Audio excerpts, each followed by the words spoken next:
In the summer of 2016, I had been homeless for 6 years, and I was embarking on a new adventure. At the same time, I was finishing my college degree online through Southern New Hampshire University SNU. During a writing class I took in August of that year, I was given the assignment to write a 24-hour essay. It would be a long-form essay based upon a 24-hour period of time that was eventful.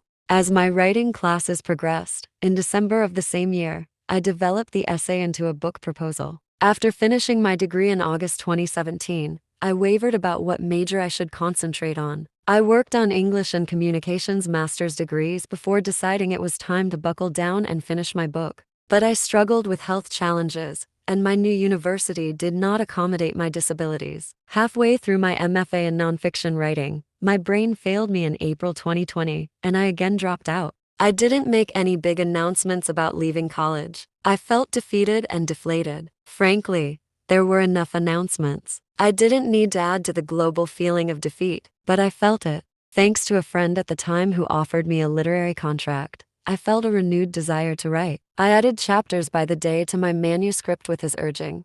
Last year, after the verbal musket fire from Mormon church leaders, my spiritual and psychological compass was set for a spin. I lost my friend, my literary agent, and my religion in a few weeks, and I was at a loss as to where my book would land. I set the book aside for several months. Those months turned into a year. As the anniversary of removing my temple garments arrived, I felt the urge to pick my book back up. There turned out to be quite a bit of editing required to restore my story. My previous agent had encouraged me to sell the church rather than tell my own story. With my original words restored, I felt inspired to continue the tome. On my 56th birthday, on October 19th, I breached the 100,000 mark on the book. To be honest, some of my rapid increases in word count came from copying social media posts.